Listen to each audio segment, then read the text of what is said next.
Denmark and gave a death threat, etc. But they came to know it was German, so they gave to the police of Palestine. In some places, like in London, they took a big banner that if you don't stop it, 7/7 will take place again in London, indicating that a suicide bombing will take place. Which I feel that this is now again going outside the fold of Islam. The sixth strategy part of it. Other five strategies, alhamdulillah. Sixth, little bit burning of flags. Some may say no, some may say yes, but can't say totally haram. But killing innocent people is haram in Islam. So here we analyze one thing good that took place was that the American papers didn't publish this at all. UK government by itself, they spoke against Denmark. All the other European countries, most of them supported Denmark, saying it is freedom of speech. But Jack Straw, the foreign minister of UK, he said there is freedom of speech, but freedom of speech doesn't mean you can attack any religion or you can defame someone. Same thing with America. America condemned it.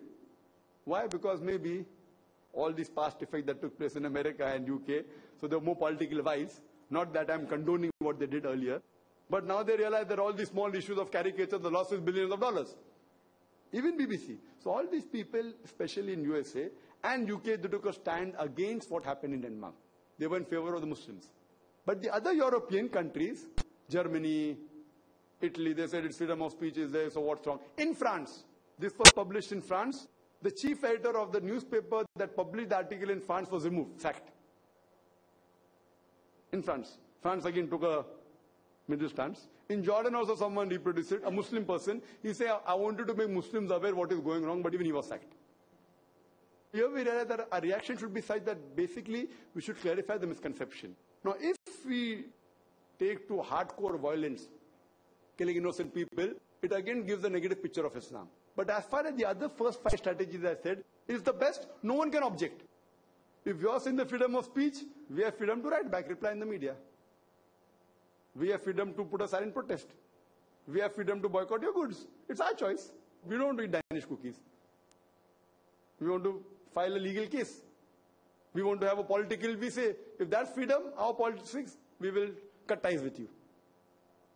And this, mashallah, we did not take place earlier. This, I feel, is one of the first few times that, mashallah, the Muslim Ummah as a whole, they reacted very well. Not that immediate reaction was there. They gave them time. To Denmark, the Prime Minister. This took place 20th of January and the Muslim reacted no. First we gave them time. And then when it blew out of proportion, it was reprinted in the other European newspaper. To prevent it from happening, this thing I feel happened very well except for the few incidents which were outside the violence limit that Islam permits. Otherwise, as a whole, I feel, mashallah, the Muslim community as a whole, they reacted very well. And the newspapers, whether in the Gulf countries, whether in the channels that are, mashallah, as a whole, I feel the reaction was very good. But each one gave their strategy. But the Muslims should be told as a whole that the various strategies are available. Though each country took one strategy, alhamdulillah. But as a whole, if you are aware, on an individual level, here sitting, we should do what we can for Islam. So at least we can reply on the internet, write an article, whether they publish in the newspaper or not, pamphlet, whatever it is, help someone. So media, everyone can take part. If you feel a peaceful protest will make a difference to it, some part it may not make a difference because the country having a relationship with that country is very small, so they're at least bothered about it. But if the economic thing is there, then they're bothered that the embassy should function properly, there should not be any backlash. So seeing all this scenario, if we take the strategy and give a reply, inshallah, we'll see to it that we will be able to clarify the misconception in the right way and promote Islam in the right way. Hope that answers the question.